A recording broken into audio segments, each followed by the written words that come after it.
সি তোমাক একো কথা নোকোৱাকৈ থাকিবই নোৱাৰে। ইয়াৰ অৰ্থ কি? সিমানেই যদি দুয়োৰে মাজত ভাল সম্পৰ্ক আছিল, ইয়াত মোৰ কি প্ৰয়োজন আছিল? এইবোৰ অন্ধবিশ্বাস মনৰ পৰা আঁতৰোৱা, নহ'লে কিন্তু যিকণ বাকী আছে সেইখিনিও শেষ হৈ যাব। মই এটা কথা বুজি পোৱা নাই, মই তাইৰ কথা কিবা ক'লে তোৰ ইমান গাত লাগে কিয়?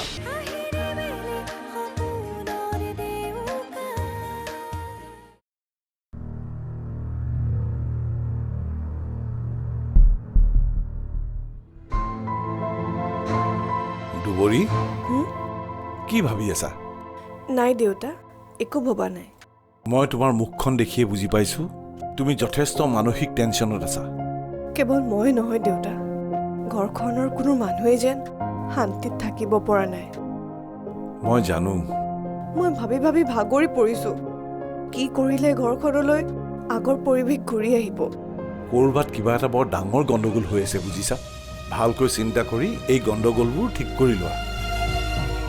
এই বিহৰ পুলিবোৰ গজালি মেলোঁতেই উঘালি পেলাব নোৱাৰিলে পিছত আৰু বহুত বেছি প্ৰব্লেম হ'ব। মোৰ ভুল ক'ত মই ভাবি পোৱা নাই। নিজে বাৰে বাৰে চিন্তা কৰি চোৱা, ক'ৰবাততো কিবা এটা নিশ্চয় হৈছে, নহ'লে কোনো কাৰণ নথকাকৈ ঘৰখনত এনেকুৱা এটা পৰিস্থিতিৰ সৃষ্টি নহয়।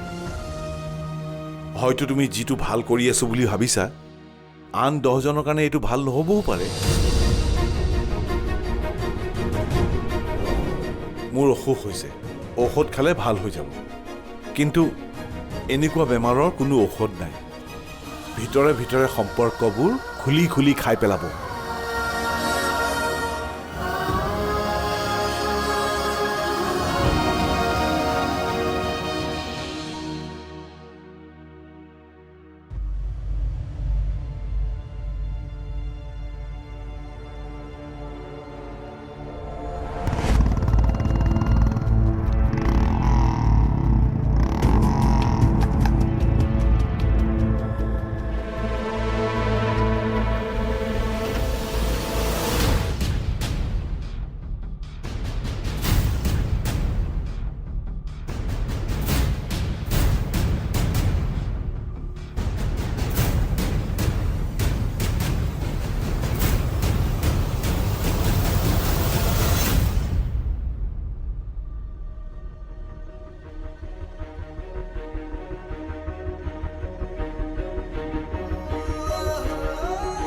আপুনি ব্যস্ত হৈ আছে নেকি? নাই। মই কাইলৈৰ পৰা কলেজ যাম বুলি ভাবিছোঁ। কথাটো বেয়া হ'ব নেকি? ইয়াত বেয়া হ'বলগীয়া কথা কি আছে? নহয় মানে মাহঁতে বা আকৌ কি ভাবে? বিয়াখন হৈ যোৱাও বেছিদিন হোৱা নাই। পৰাপক্ষতো কিছুদিন মই ঘৰত থাকিব লাগিছিল, কিন্তু ছুটি লোৱা নহ'ল যে কলেজৰ পৰা ফোন কৰিয়ে আছে।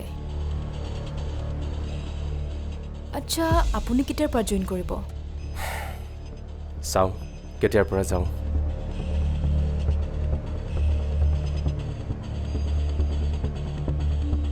অঁ, হেৰি নহয়, অথনি যে আপুনি দেউতাক কৈ আছিল কলেজৰ ল'ৰা এজনৰ প্ৰব্লেমৰ কথা। কি প্ৰব্লেম আছিল বাৰু?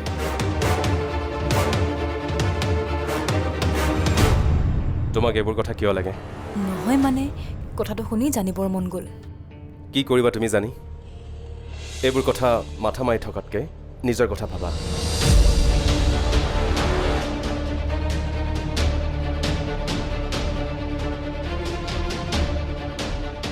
কিয় মানুহজনে মোক এনেকৈ কথা কয়? মোক বাৰু তেওঁ এভইড কৰিছে নেকি? নে তেওঁ এতিয়াও মোৰ লগত সহজ হ'ব পৰা নাই? কিন্তু সহজ হ'বলৈ নিজেওতো অলপ চেষ্টা কৰিব লাগিব। কি যে কৰিম নহয়।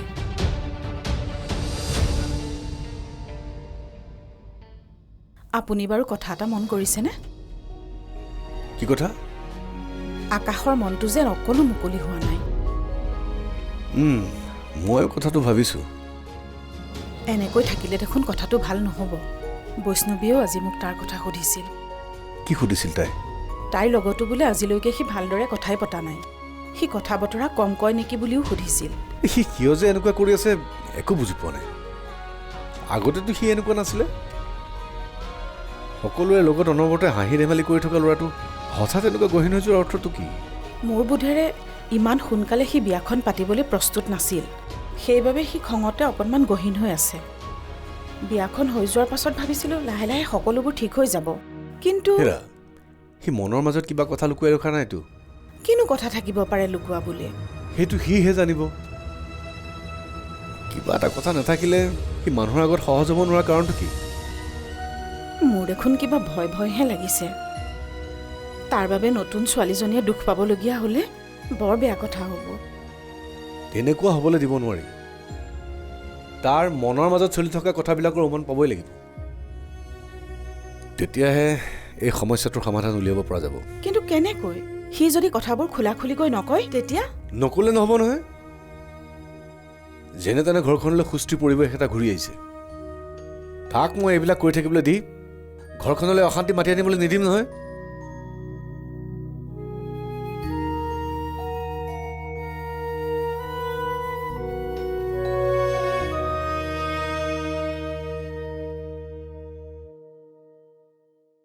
এনেকুৱা আৰু নহ'ব। মানে মই এটা সিদ্ধান্ত লৈ পেলাইছোঁ। কি সিদ্ধান্তৰ কথা কৈছা তুমি? মই আৰু এখন ঘৰত নাথাকোঁ। কি?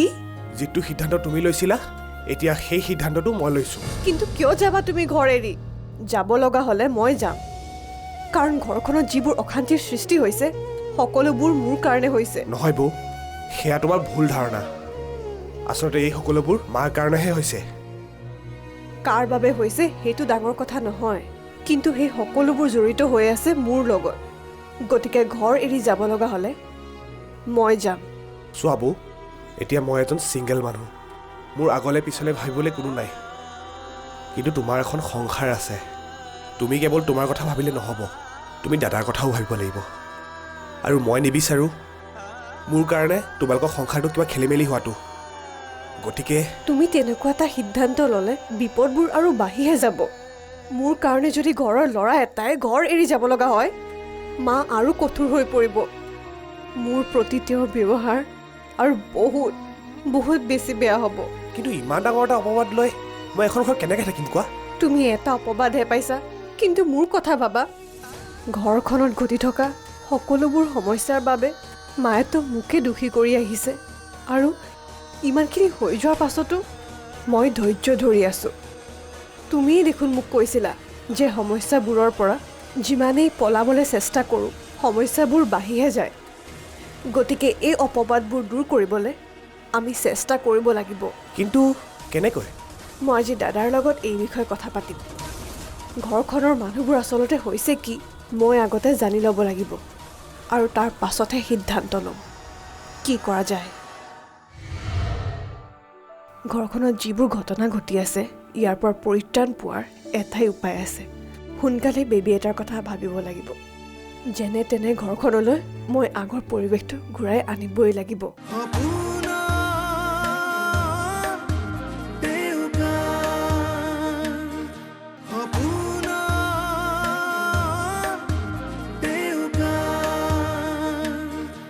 কি হ'ল?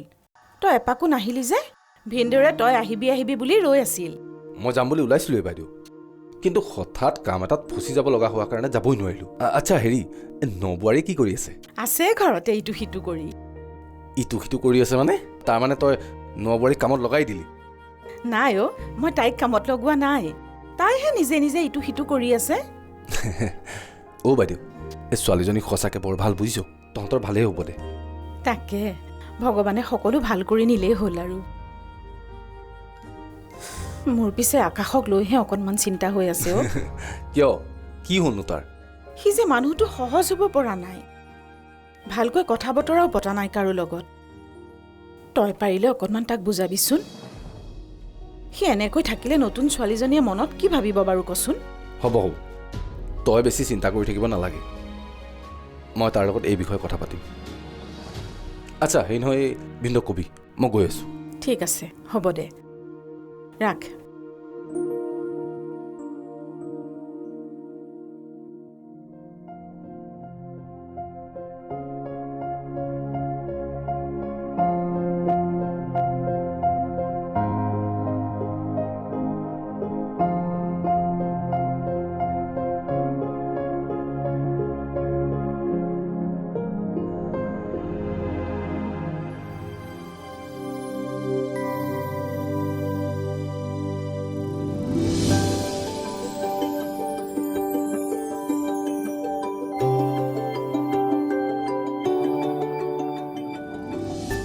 কি হ'ল নাই এনেকৈ কি চাই আছা থৰ লাগি তোমাক চাইছোঁ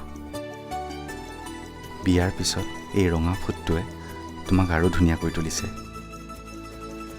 তাৰমানে মই আগতে দেখিবলৈ বেয়া আছিলোঁ হ'বই নোৱাৰে তুমি দেখিবলৈ বেয়া হোৱা হ'লে মই পচন্দ কৰিলোহেঁতেন নে কিন্তু এটা কথা সঁচা মোৰ পত্নী হোৱাৰ পাছত তুমি আগতকৈও ধুনীয়া হৈ পৰিলা হ'ব নেকি ইমান প্ৰশংসা কৰিব নালাগে কিয় মোৰ মুখত প্ৰশংসা শুনিলে ভাল নালাগে তোমাৰ মোৰ লাজে লাগে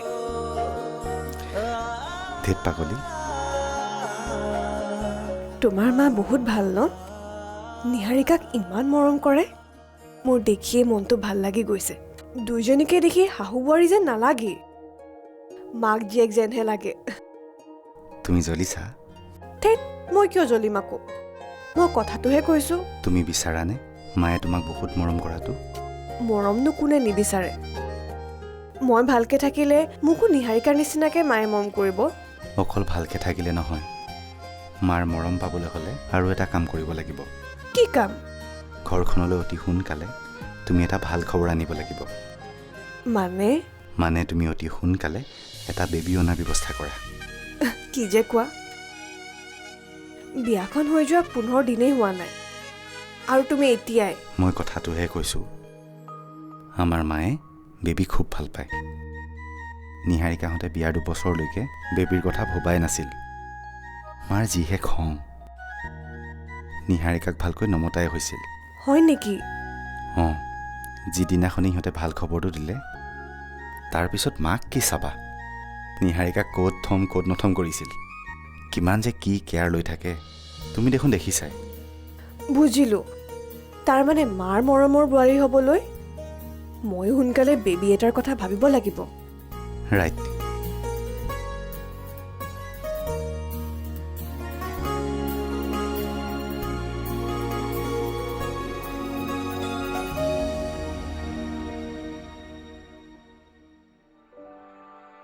ঘৰখনত যিবোৰ ঘটনা ঘটি আছে ইয়াৰ পৰা পৰিত্ৰাণ পোৱাৰ এটাই উপায় আছে সোনকালে বেবী এটাৰ কথা ভাবিব লাগিব যেনে তেনে ঘৰখনলৈ মই আগৰ পৰিৱেশটো ঘূৰাই আনিবই লাগিব কাৰণ এতিয়া এইখনেই মোৰ আচল ঘৰ এইখন ঘৰ এৰি মই কলৈকো যাব নোৱাৰোঁ মই তুষাৰৰ লগত আজি এই বিষয়ে কথা পাতিম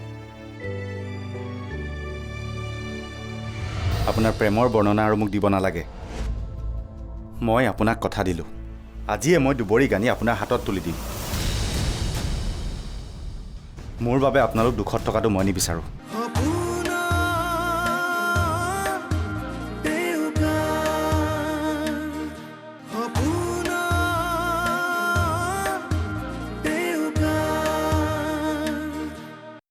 দুবৰিৰ লগত আপোনাৰ সম্পৰ্ক কি সেয়া মই ভালদৰে গম পাইছোঁ সেইবাবে মই আপোনাক ডাইৰেক্ট কথা এটা সুধিব বিচাৰিছোঁ আপুনি কি দুবৰিক এতিয়াও বিচাৰে মই তোমাৰ কথাবোৰ ঠিক বুজিব পৰা নাই ইয়াত আৰু বুজিব লগা কি আছে মই যিটো সুধিছোঁ সেইটোৰ উত্তৰ দিয়ক চোৱা তোমাৰ পৰা মই কথা লুকুৱাব বিচৰা নাই হয় দুবৰিক মই ভাল পাইছিলোঁ যদিও তাই বৰ্তমান তোমাৰ পত্নী তথাপিও মই তাইক মোৰ মনৰ পৰা আঁতৰাব পৰা নাই অৱশ্যে মই চেষ্টা নকৰাকৈ থকা নাই কিন্তু চেষ্টা কৰিও মই বিফল হৈছোঁ কাৰণ দুবৰিয়ে মোৰ হৃদয়ত এনেকুৱা এটা স্থান দখল কৰিছে যাক বাদ দি মই জীয়াই থকাৰ কথা ভাবিবই নোৱাৰোঁ হয়তো সেইবাবেই হ'ব আপোনাৰ প্ৰেমৰ বৰ্ণনা আৰু মোক দিব নালাগে মই আপোনাক কথা দিলোঁ আজিয়ে মই দুবৰি গানি আপোনাৰ হাতত তুলি দিম মোৰ বাবে আপোনালোক দুখত থকাটো মই নিবিচাৰোঁ বাকী যিয়ে হওক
দুবৰী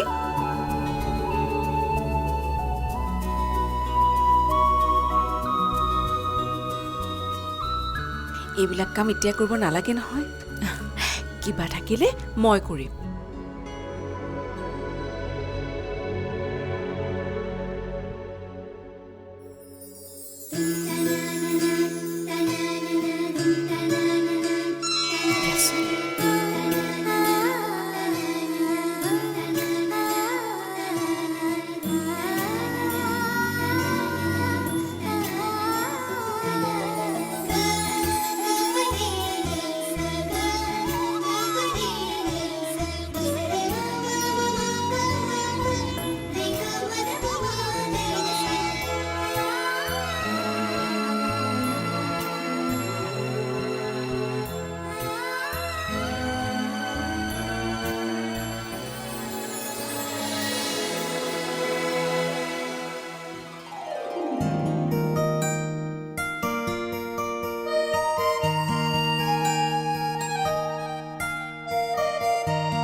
দুবৰী